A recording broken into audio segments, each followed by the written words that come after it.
Olá, está no ar o TV Câmara Entrevista. No programa de hoje, nós vamos falar sobre a Lei das Ouvidorias. Sancionada em 2017 pelo governo federal, a medida fortalece a relação entre os órgãos públicos e a população, para a melhoria dos serviços oferecidos à sociedade. Após o prazo de 2 anos para a implementação da lei, chegou a hora de todos os municípios gaúchos cumprirem a legislação. E para falar sobre este assunto, eu recebo hoje aqui no estúdio o vice-presidente para assuntos de controle social do Observatório do Brasil de Porto Alegre, Bruno Schmidt Morassutti, e também o conselheiro ouvidor do Tribunal de Contas do Rio Grande do Sul, Pedro Figueiredo. Muito obrigado pela presença. Olá. A gente pode começar então a falar para quem está nos assistindo, Pedro, o que é uma ouvidoria e para que ela serve? Olá, a ouvidoria é um canal de comunicação entre o cidadão e a administração pública. A ouvidoria é que vai receber todo tipo de manifestação que um cidadão tenha em relação a qualquer tipo de serviço público que seja prestado, na medida em que ele possa trazer à administração pública uma série de manifestações. Essas manifestações têm as mais diversas naturezas, inclusive a própria lei 13.460 fez uma classificação dessas manifestações. Ela classificou em denúncias quando se trata, por exemplo, de uma ilegalidade ou uma irregularidade, como reclamação, que é uma manifestação relacionada à insatisfação com o serviço público, com sua forma, com seu resultado ou com sua ausência, inclusive. Pode ser, inclusive, um elogio. É muito bom que as ouvidorias recebam também elogios quando o serviço está sendo bem prestado, quando há uma satisfação em relação àquilo que o cidadão está recebendo da administração pública. Assim como sugestões que sejam feitas, é muito importante que sugestões sejam dadas. Muitas vezes elas podem ajudar a qualificar a prestação do serviço público ou outro tipo de manifestação das mais diversas naturezas. Então, o canal de comunicação é a ouvidoria. E destacar, né, Pedro, em tempos de redes sociais, onde muitas pessoas procuram as redes para manifestar, reclamar sobre serviços não prestados da prefeitura, a ouvidoria é o canal correto, o canal certo, onde a demanda ali ela vai ser diretamente encaminhada para o setor público. Perfeitamente. E por isso é necessário que as ouvidorias estejam aparelhadas para receber esse tipo de manifestação. Porque há 2 formas de atendimento dos comandos legais. Uma é fazendo um simples atendimento formal e botando qualquer pessoa ali para fazer o atendimento do cidadão. E outra forma é botando gente qualificada, que vai realmente ajudar o cidadão, que tenha boa vontade, que tenha proatividade para receber essas demandas do cidadão. E eu digo o seguinte, a forma como a administração pública trata das suas ouvidorias demonstra o grau de respeito que tem com o cidadão relativamente às suas demandas. Então, está diretamente ligado ao grau de respeito. Se colocar uma ouvidoria de baixa qualidade, significa que tem um baixo respeito àquele cidadão que se dirige à administração pública. Mais para frente do programa a gente pode falar um pouco mais, né, sobre essas especificações e essas capacitações também para os servidores. Claro, certamente. O que eu queria agora falar com o Bruno é com relação a como é que o Observatório Social do Brasil recebe, né, essa legislação para aprimorar esse canal aí com a população e os órgãos públicos e como isso pode ajudar, né, a execução de políticas públicas também. O Observatório Social, ele recebe muito bem essa legislação porque ela nos ajuda a operacionalizar o dia a dia da nossa interação com a administração pública.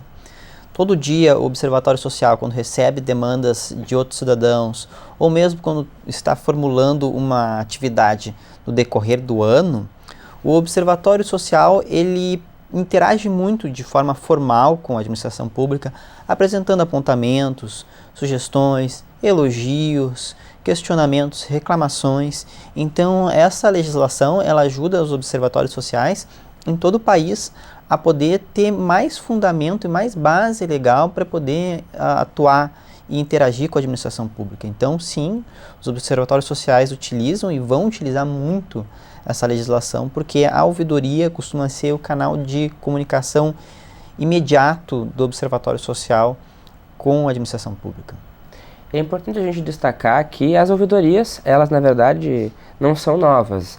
Existem desde a década de 80 que elas começaram a ser implementadas, e vale lembrar que estão, né, asseguradas pela Constituição. Como foi ao longo desse tempo toda a evolução, né, desse trabalho, e como tu enxerga os primeiros desafios da implementação de ouvidorias aqui no país? Bom, como tu bem disseste, as ouvidorias, elas começam a se organizar ali pela década de 80, elas recebem um reconhecimento melhor e mais formal pela Constituição, mas elas se estruturam conforme a sociedade vai demandando uma melhoria dos serviços públicos de forma geral, né? No princípio, cada cidadão, um cidadão mais motivado, assim, ele, quando começa a entrar em contato com a administração pública, ele começa a gerar uma certa mudança dentro da administração pública, que começa a tentar estabelecer um canal mais institucionalizado de recebimento dessas demandas, né?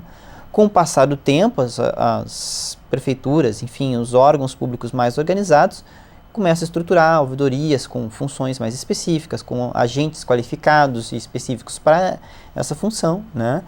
E a gente percebe que uma questão que muda muito é o treinamento do servidor que está atendendo a população, né? O servidor qualificado, experiente, ele consegue tratar a demanda melhor, entender melhor qual a demanda que a população está trazendo, que às vezes é complexa, envolve vários órgãos públicos ao mesmo tempo. Ele consegue direcionar essa demanda, fazer a mediação dessa demanda, né? E ele consegue, às vezes, até facilitar a fruição do serviço público pelo cidadão, né? Então, a primeira questão, treinamento é muito importante. Aparelhamento, que é muito importante que a ouvidoria tenha condições adequadas de receber essa demanda do cidadão, tenha condições adequadas de encaminhar essa demanda do cidadão, né? Às vezes a gente tem muito frequente, tem um balcão num lugar, num órgão público que é chamado de ouvidoria, mas o servidor nem sabe muito bem o que serve uma ouvidoria, ele sequer tem um computador que ele possa acessar o site da prefeitura, enfim, do órgão público para poder fazer essa intermediação, né? Então, ter esse aparelhamento adequado, necessário, né? Isso é o feijão com arroz para começar a ter um bom trabalho de uma ouvidoria. Pedro, e justamente sobre esse aparelhamento, né, sobre essa estrutura das ouvidorias e também a capacidade, a capacitação do servidor. Como o TCE, né, que é responsável por fiscalizar as ouvidorias, tem visto, né, no interior do estado essas ouvidorias, a implementação delas? Ao longo da sanção da lei, vocês viram um acréscimo da implementação dessas ouvidorias? Como que isso se deu? Sem dúvida nenhuma, houve um incremento muito significativo. Desde que entrou em vigor a lei, havia muitos municípios e muitas câmaras de vereadores que não tinham serviço de ouvidoria. Hoje eu posso dizer que cerca de 99% dos municípios e câmaras de vereadores instalaram suas ouvidorias. Isso é extremamente positivo. Nós estivemos acompanhando, inclusive, no âmbito da ouvidoria, essas instalações. Houve uma comunicação muito interessante entre os municípios e o tribunal através da coordenação da ouvidoria, e isso foi positivo. Logo que eu entrei na função de ouvidor, eu tomei a iniciativa, a partir de uma sugestão, inclusive do coordenador, que é o Mogli, de encaminhar para todos os prefeitos e câmaras de vereadores um e-mail informando que a lei estava em vigor. A partir de agora nós temos uma lei de ouvidorias, é preciso implementar, e dizendo, inclusive, que a Controladoria Geral da União tinha no seu site um campo em que poderia ser baixado um programa de ouvidoria, que é o e-ouve, né, que é relacionado à instalação de ouvidorias no âmbito dos municípios. Qual é a vantagem dos municípios e câmaras baixarem esse programa e utilizarem? Em primeiro lugar, ele é gratuito. Em segundo lugar, usa de uma comunicação, de uma linguagem comum entre todos os entes da federação. Então acaba tendo uma plataforma disponível por parte da União para todos os entes. E eu tenho levantamentos que foram feitos lá pela coordenação da ouvidoria no sentido de que quase metade dos municípios já baixaram. Então isso é importante. Ou seja, além da implementação, ter uma plataforma que possa receber, que possa classificar as demandas, encaminhar, isso é muito positivo.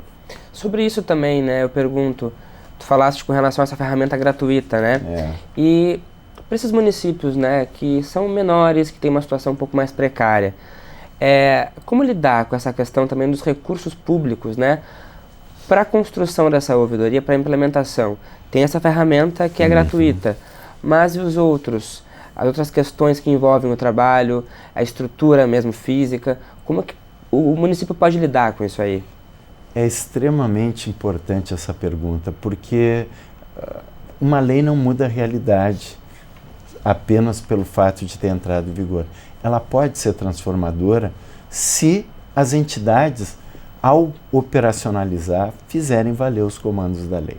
Agora, há algumas realidades que colocam à prova. Por exemplo, em pequenos municípios, há uma maior dificuldade, inclusive de pessoal capacitado para isso. Então, muitas vezes, a ouvidoria vai ser instalada precisando aproveitar os recursos humanos já existentes. E isso, evidentemente, que é algo que nós temos que ter sensibilidade na apreciação relacionada a isso. Não se pode exigir para uma capital como Porto Alegre, os requisitos que vai se pedir para uma capital como Porto Alegre, os mesmos de um pequeno município com menos de 10 mil habitantes. A gente tem que ter essa sensibilidade relacionada à instauração dos serviços e, efetivamente, a ouvidoria é um meio, não é um fim em si mesmo. Então, o que é preciso é que nessa implementação se utilizem de servidores capacitados e que tenham vontade política de fazer com que esse instrumento de comunicação com a sociedade seja colocado efetivamente à disposição do cidadão. Bruno, e como incentivar a população a procurar esse canal e a saber que ele existe mesmo, né? De que forma que o poder público pode fazer essa divulgação e, ao mesmo tempo, conscientizar a população de que a ferramenta é importante, que não vá procurar a rede social, mas sim a ouvidoria? Bom, em primeiro lugar, a divulgação dos serviços públicos é muito importante, né? É bem comum que mesmo o próprio ente público não saiba, não tenha um relatório de quais são os serviços públicos que efetivamente ele oferece, né? Então, essa nova legislação, ela estabelece a necessidade de que o órgão ele faça uma carta de serviços. O que é isso? Aí o órgão ele faz um levantamento de todos os serviços públicos que ele presta para a sociedade. E esta carta ela tem que ser atualizada periodicamente e disponibilizada para consulta da população. Essa é a primeira questão. Com isso, o cidadão, quando ele vai procurar um serviço, ele vai interagir com o órgão, ele já tem mais condições de saber o que ele pode exigir daquele órgão, onde ele pode exigir determinada coisa, né? Isso é essencial. A segunda questão é que os órgãos públicos eles têm que divulgar melhor os seus serviços públicos, né? Então, hoje em dia a gente tem, claro, redes sociais, a gente tem a própria mídia impressa, mas nas prefeituras do interior, que tem uma comunicação mais pessoal, né, mais direta com a população, conscientizar, aproveitar os eventos locais, né? Os órgãos públicos geralmente estão presentes e divulgar esses serviços, né, de uma forma mais compreensível para a população. Porque é importante que a legislação ela também estabelece que os serviços públicos têm que ser divulgados numa linguagem acessível para o cidadão, né? Então não é num juridiquês, de uma forma muito burocrática. Não, o serviço tem que ser compreensível, né? Mesmo o cidadão mais simples tem que ter condições de poder compreender, ao menos minimamente, onde ele pode pedir determinada questão, qual o prazo que ele pode esperar para aquela questão, quais são os custos se ele tiver que pagar por algum serviço público, né? Isso é essencial, né? Importante também destacar a autonomia da população até para avaliar esse serviço. Até índices de medição ao longo dos anos vão poder ser feitos agora com a nova legislação. Isso também assegura que o serviço ele seja de qualidade. Sim, e inclusive isso é muito interessante que o professor Pedro trouxe aqui.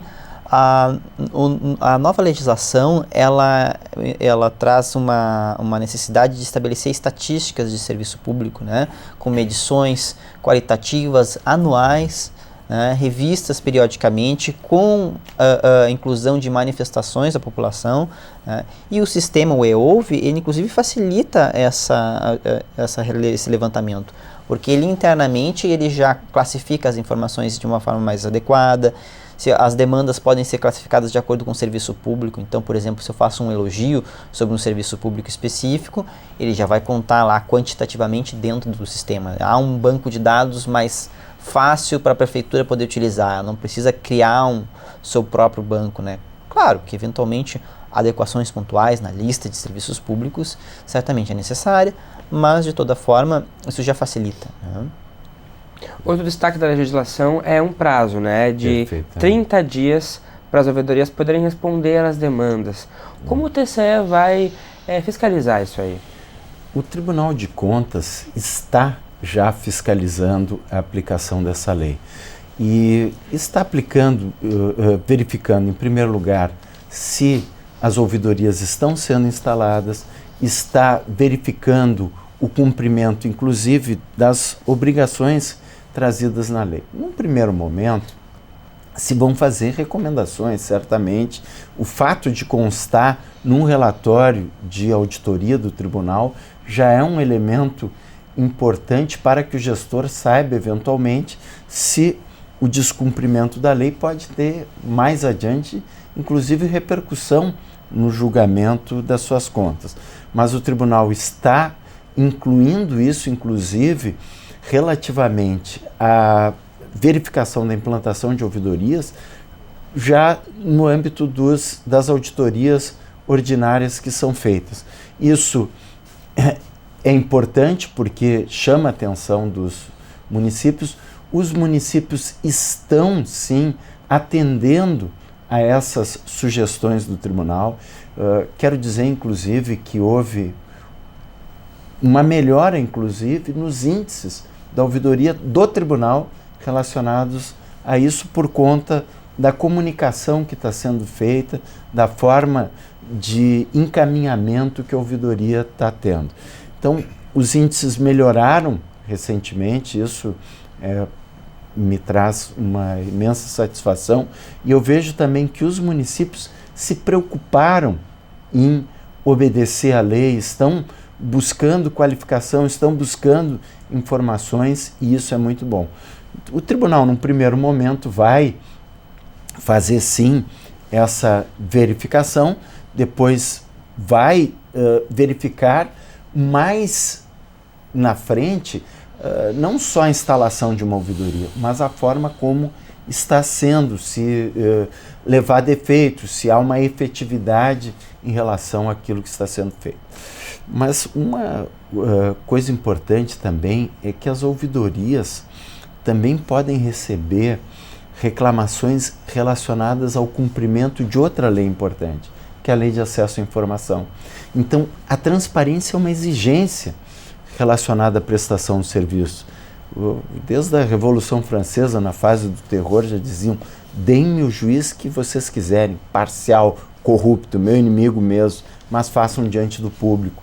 A gente pode dizer o mesmo dos administradores: coloque quem quer que seja lá, pode ter os maiores desvios de conduta, mas ao exigir que publicize todas as despesas, que tudo aquilo que faz seja colocado em público, admite o controle mais importante, que é o controle social.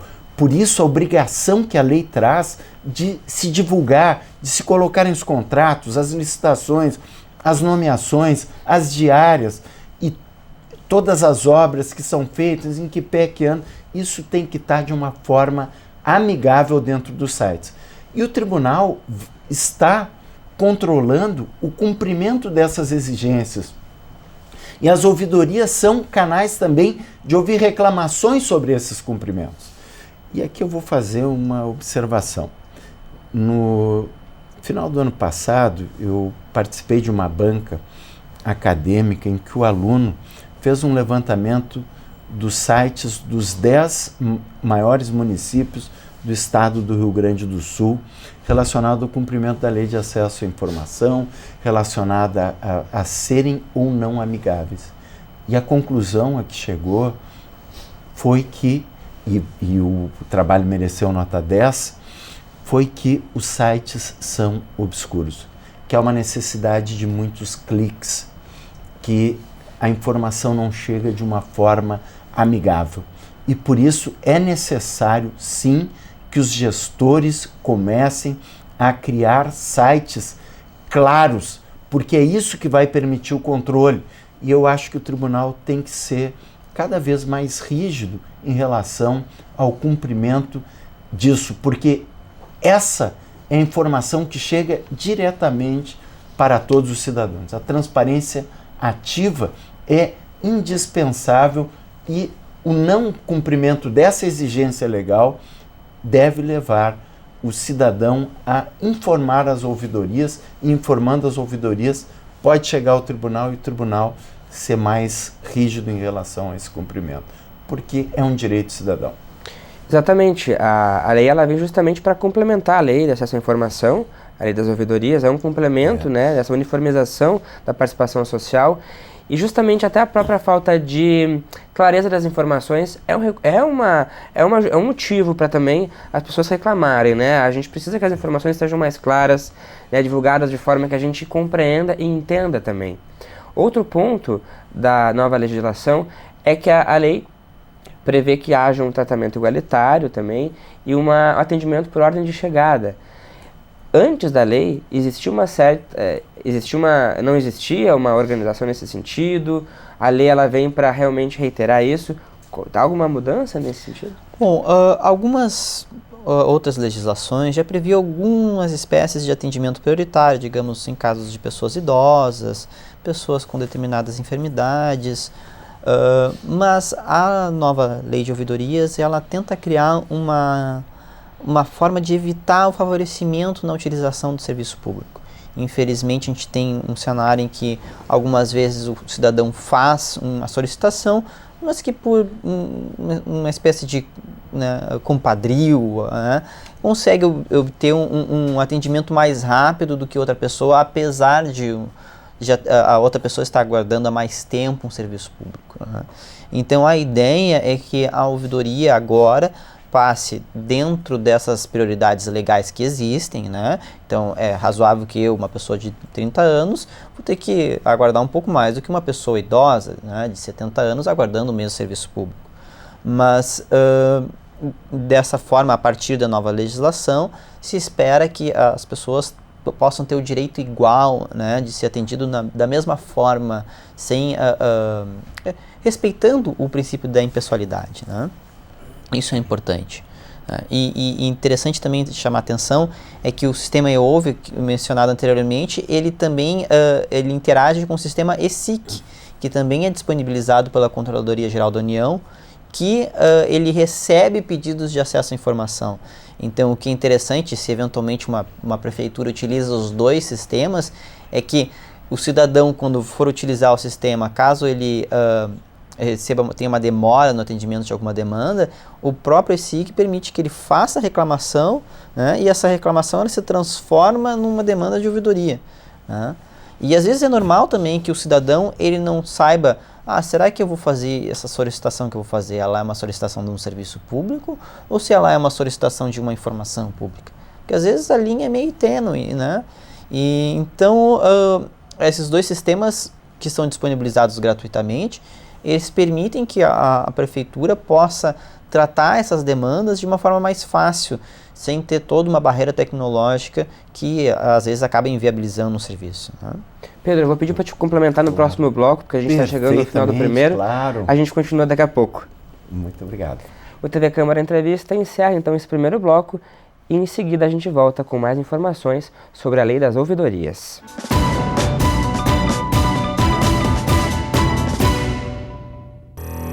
A usina do gasômetro é um dos pontos turísticos mais populares de Porto Alegre. É um espaço para lazer, cultura e gastronomia.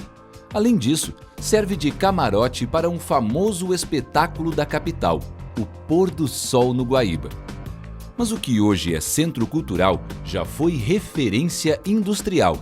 A usina do gasômetro produziu energia elétrica à base de carvão mineral de 1928 a 1974.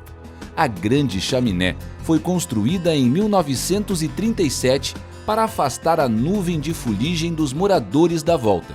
No final dos anos 80, a Prefeitura de Porto Alegre indicou o prédio como Espaço Cultural do Trabalho e desde o início da década de 90, o gasômetro está aberto ao público. O prédio conta com espaços para exposições como as galerias Iberê Camargo e dos Arcos. Tem também salas para a realização de oficinas, cursos e eventos. No terceiro andar fica a primeira sala de cinema municipal. A Sala PF Gastal homenageia o jornalista e crítico de cinema Paulo Fontoura Gastal. Verdadeira fábrica de cultura, a usina do gasômetro fica na Avenida Presidente João Goulart, número 551.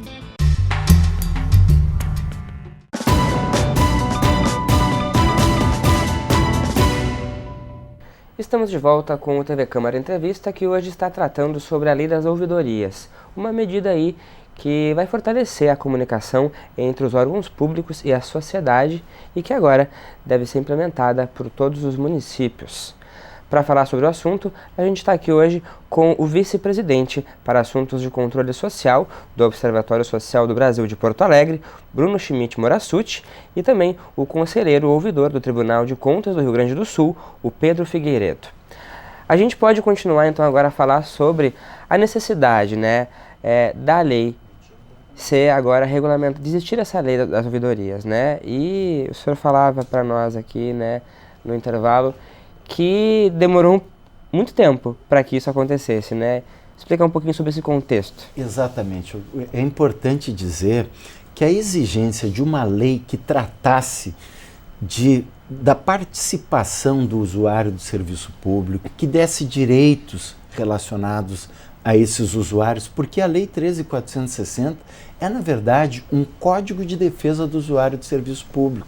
Então, a exigência de uma lei que trouxesse esses parâmetros, que trouxesse esses princípios, que trouxesse esses ritos, já era estabelecida desde a Emenda Constitucional número 19. Com a Emenda Constitucional número 19, que é de junho de 1998, foi estabelecida a exigência de que viesse essa lei que regulasse esses direitos, estabelecesse os parâmetros relacionados à prestação do serviço público, e isso veio só em 2017, ou seja, 19 anos depois da entrada em vigor da Emenda Constitucional número 19, é que nós tivemos efetivamente uma lei. E a lei, talvez se tivesse vindo antes, já pudesse estar sendo implementada num momento posterior. Claro, é bom que tenha vindo, é um instrumento normativo de excelência, mas demorou muito para chegar. E agora que chegou, nós temos que implementar e tentar fazer com que os novos instrumentos, inclusive instrumentos de tecnologia, possam ser utilizados em favor do usuário do serviço público. Tem uma relação que a gente pode fazer, o PROCON para as iniciativas para as empresas privadas e as ouvidorias para os órgãos públicos. Essa relação que a gente pode fazer para as pessoas entenderem. É uma ótima comparação, porque as ouvidorias são efetivamente os canais de comunicação, porque no âmbito do serviço público nós temos usuários, não consumidores propriamente dito. Embora os direitos relacionados ao Código de Defesa do Consumidor possam ser utilizados, inclusive em algumas leis, por exemplo, a Lei das Concessões, ela remete ao usuário do serviço público concedido os direitos do consumidor, mas a figura é de usuário e não de consumidor. Nas relações de consumo, os órgãos de proteção, os órgãos para se dirigir, efetivamente são os PROCONs. Gostei muito dessa comparação aí que foi feita. Acho que fica um pouco mais fácil para entender também. Perfeitamente, gostei muito. Bruno, existe uma rede que uniformize as ouvidorias no Brasil? Existe a Rede Nacional de Ouvidorias. Ela pode fazer um pouco desse trabalho de, não sei padronizar, mas uniformizar o trabalho? Como que a Rede Nacional ela pode ajudar o trabalho? Bom, a Rede Nacional de Ouvidorias, ela é um conjunto de órgãos de ouvidorias gerido pela Controladoria Geral da União. A adesão para ela é facultativa, não é obrigatório, mas assim, é extremamente recomendável porque ela permite a troca de experiências, a possibilidade de formação e qualificação dos servidores que atuam nas ouvidorias, né? Então isso é muito positivo. Então, claro que, eventualmente, um município vai ter particularidades no atendimento de cidadãos do que outro, né? Claro, o Rio Grande do Sul tem uma realidade diferente do que um município em São Paulo, por exemplo, ou um município no estado do Amazonas, mas ainda assim a possibilidade de trocar experiências é muito positiva, né? E necessária, né? Então, sim, a Rede Nacional de Ouvidorias ela é um espaço criado para poder trocar esses conhecimentos. Falar um pouquinho sobre o trabalho do TCE para capacitação desses servidores, né? Vocês têm a parceria e o apoio, né, do interior do estado, né, para dar continuidade do trabalho e para fortalecimento desse trabalho, né? Queria que o senhor destacasse como isso é feito.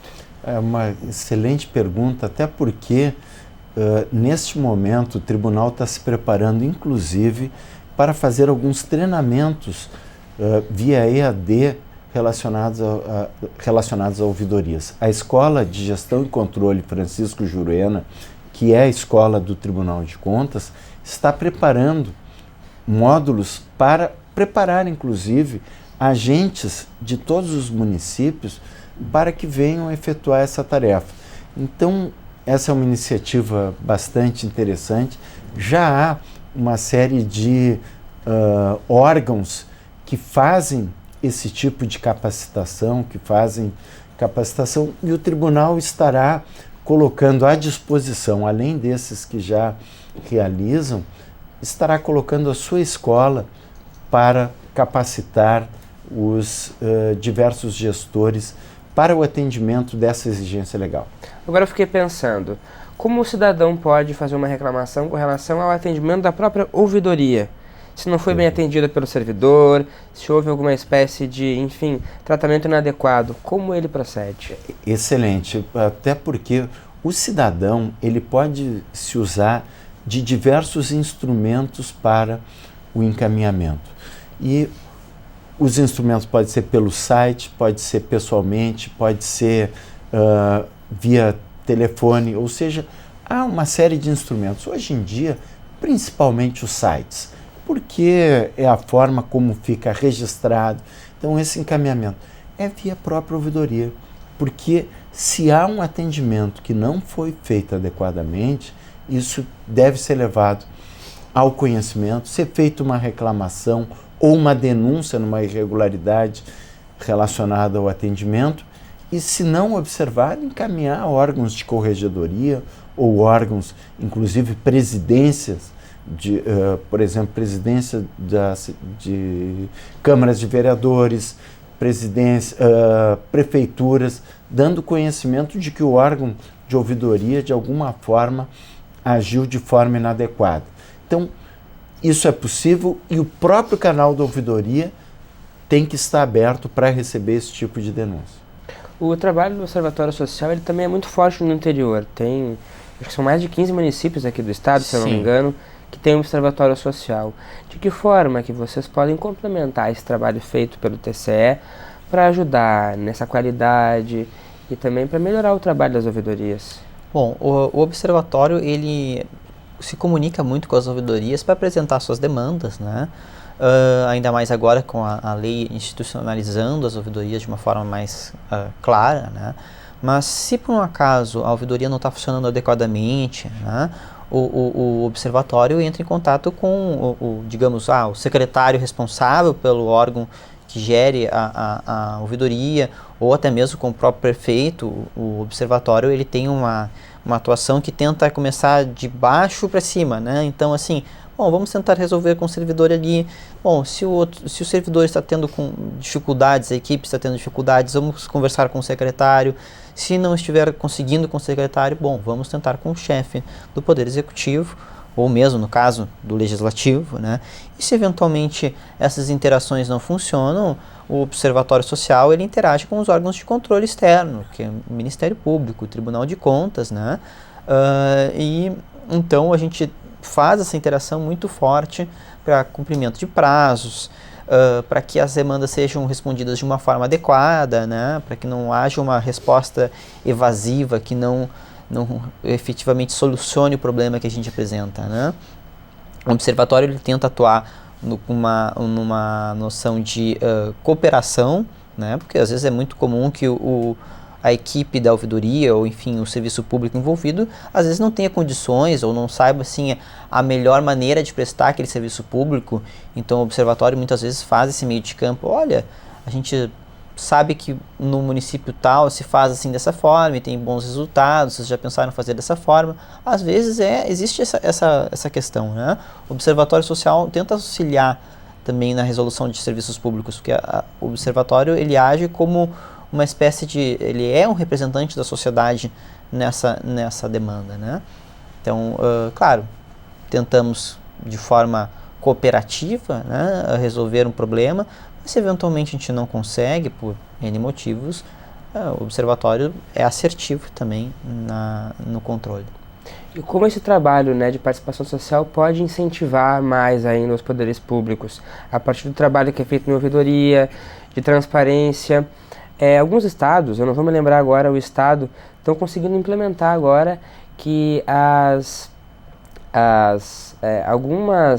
algumas atividades sejam divulgadas na internet, né, na hora, assim, em tempo real, algumas atividades, para o público poder acompanhar licitações, pregão de licitações, para poder acompanhar na hora. Como isso traz mais autonomia, né, e credibilidade para a instituição? É muito interessante trazer a noção de governo aberto, né? O governo aberto não é só o governo transparente que disponibiliza a informação para o cidadão, mas é o governo que permite que o cidadão interaja com a administração pública, né? E quando o cidadão interage com a administração pública, ele passa a se sentir um pouco parte daquilo, né? Ele passa a sentir que, não, aquilo ali, olha só que bacana, eu fiz essa sugestão e eles implementaram, melhorou o serviço. Olha só, eu participei, eu me sinto como fazendo parte disso, isso é uma coisa minha, né? Então ele passa a confiar mais na administração pública, ele passa a esperar melhor,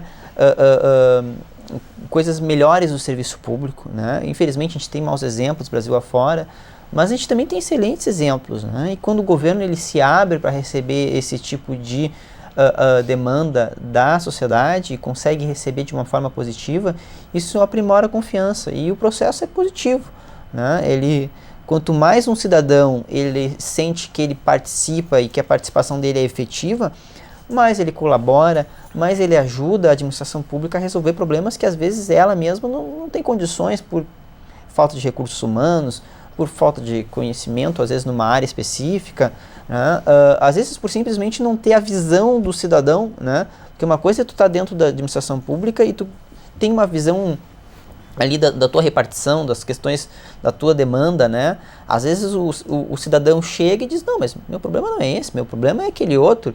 E às vezes é uma coisa tão simples, mas que a pessoa simplesmente assim, não percebeu porque não estava ali, estava com a cabeça no problema, né? Não conseguiu enxergar um pouco mais de fora, né? E isso é muito importante. E as ouvidorias permitem que isso ocorra de uma forma mais fácil, né? Até eu pergunto para ambos, né?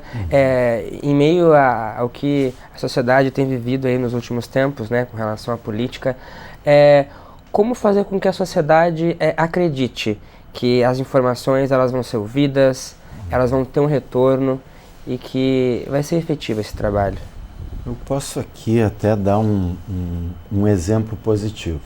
O exemplo positivo é o do site do Tribunal de Contas do Estado do Rio Grande do Sul. Ele foi classificado entre uma das 10 maiores bases de dados abertos do mundo. Ou seja, é o único site brasileiro que está dentro dessa classificação. de qualquer governo, que tem sites americanos, holandeses, alemães,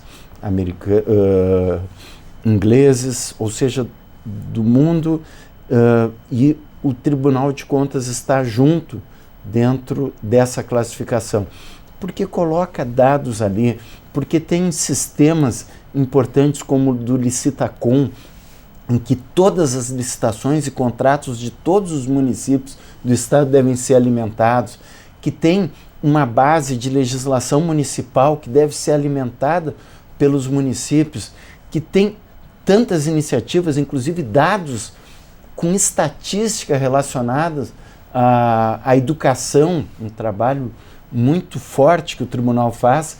Então, isso é algo que nos dá orgulho, é uma iniciativa bacana e de fácil ingresso, de fácil compreensão. Então, isso é bom, isso é positivo.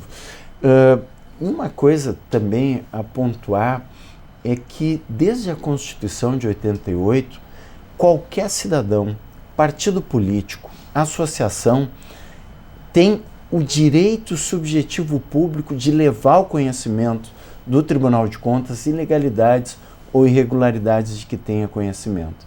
Hoje, o canal para ouvir isso é o canal de ouvidorias, mas o cidadão tem esse canal para encaminhar diretamente ao Tribunal de Contas, e o Tribunal de Contas leva isso com seriedade.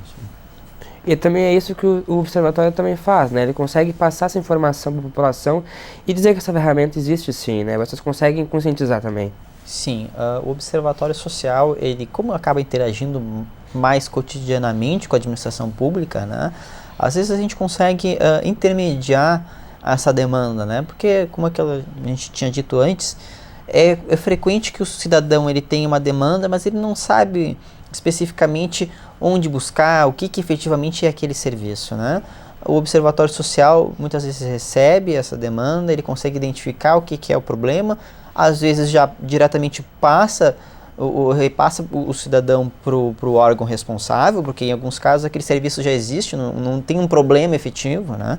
E em outras vezes o Observatório Social ele efetivamente intermedia essa demanda, ele vai e traz para o servidor público responsável, para o agente público responsável a demanda de uma forma mais clara, ele acompanha essa demanda, né? Então sim, a gente acaba também servindo de meio de campo para qualificar essa demanda do cidadão perante as ouvidorias. Nós íamos falando sobre essa questão dessa garantia, né, que existe desde 88, né, do cidadão poder se comunicar. E eu lembrava de uma professora minha da escola, em que ela tinha frequentemente o costume de enviar cartas para o governo com suas reivindicações. Ela se identificava, mas é importante a gente destacar, né, que na ouvidoria as informações elas são sigilosas e as pessoas elas não precisam se divulgar e falar seu nome, enfim. Acho que é importante destacar também que muitas vezes a sociedade pode ter receio, principalmente no interior, né, que tem relações muito próximas, de ser descoberto, enfim. Destacar a proteção dessas informações e o sigilo. Perfeitamente. Isso é muito importante, porque a Lei 13.460 nos trouxe um dever de identificar. No entanto, preservando o sigilo em relação a quem apresenta. Então, os sites relacionados ao recebimento dessas denúncias, ou de reclamações, ou de qualquer outra manifestação, têm que ter a garantia de que não haverá como se identificar aquele que fez a reclamação. O que aconteceu em função disso? No âmbito do tribunal, nós tínhamos um volume significativo de denúncias sigilosas.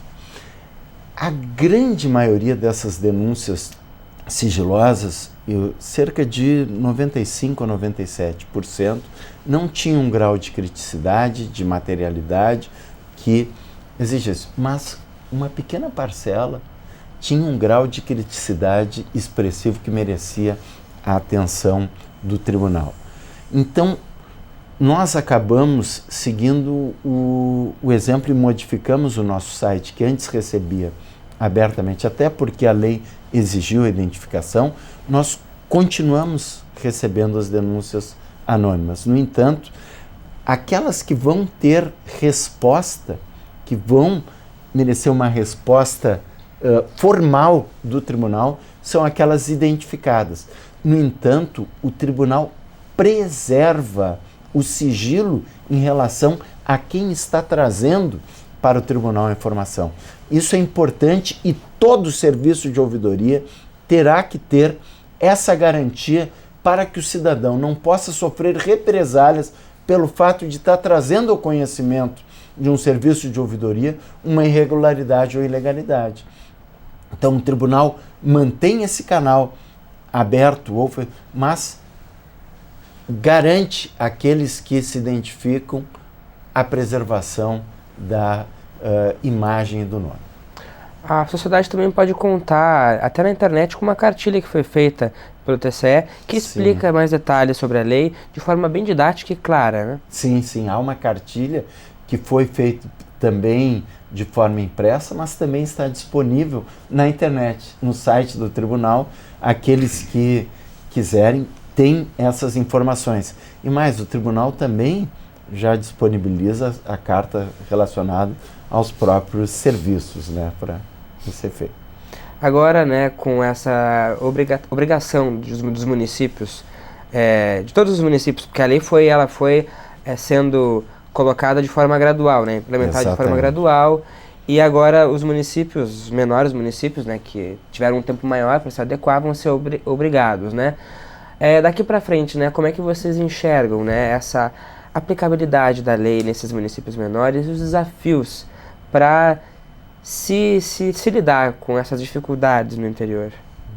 Acho que é importante, assim, que, em primeiro lugar, a população tem que também cobrar, né, para que as ouvidorias funcionem, né, porque, claro, o governo tem sua parte, tem o dever de fazer, mas nada acontece sem que a sociedade exija e cobre pela melhoria dos serviços públicos. Claro que nos municípios menores tem essa questão de ser mais pessoalizada a relação, mas é importante que ocorra isso, né? E é importante dizer que os cidadãos não precisam fazer isso sozinhos, eles podem se unir, inclusive formar um observatório social, por exemplo, nos seus próprios municípios. O observatório social ele pode ser criado em qualquer município, né? Não é um processo complexo. Tem que ter pessoas interessadas na melhoria da sociedade, né? Então isso, assim, a sociedade tem que fazer a cobrança, né? E claro, também ter ciência, né, dentro do razoável, de que como toda legislação nova, como todo processo novo, é um processo que não é da noite para o dia, né? Ele encontra problemas, encontra desafios que podem e devem ser resolvidos conforme eles forem surgindo, né? Então isso é importante, né? É inevitável que algumas questões vão surgindo para os próprios gestores públicos porque simplesmente eles não estavam acostumados a receber determinados tipos de demanda. Às vezes é normal que quando chega a demanda pela primeira vez, opa, mas eu nem sei para quem mandar isso, eu nem sei como é que funciona o processo, a gente nunca mapeou isso, né? Inclusive, por isso que é importante a carta de serviços, porque ela permite que o órgão público ele mapeie os seus serviços e já tem uma noção. Bom, ok, a gente ainda não recebeu uma demanda dessas, mas agora que a gente já sabe, já tem um processo mapeado, para quando a gente receber, a gente já sabe onde encaminhar, qual o prazo que a gente pode informar o cidadão que ele vai ter direito de receber, né? Quanto custa, porque às vezes a demanda chega e, bom, tá, mas isso aqui é um serviço público que a gente pode cobrar, porque às vezes nem tudo, infelizmente, é de graça, né? Mas de toda forma a informação do quanto o serviço público custa tem que estar disponível, ela tem que ser um valor razoável, enfim, todas essas questões vão surgindo e é importante que a sociedade cobre e que os gestores eles se organizem para tentar prestar esse serviço da melhor forma possível. Tá certo, a gente queria agradecer então a presença de vocês, nosso programa está chegando ao fim, muito obrigado pelos esclarecimentos e por trazer, né, esses aspectos importantes que a população precisa saber para usar, né, a seu favor. Muito obrigado. Nós agradecemos. Nós agradecemos o privilégio de ter participado desse programa. Tá Tá certo. Até a próxima. Até a próxima. Até a próxima. Obrigado. TV Câmara Entrevista de hoje fica por aqui. Não esqueça que este e outros programas da TV Câmara você pode acompanhar pelo site do Legislativo ou também por meio das nossas redes sociais. Até a próxima edição.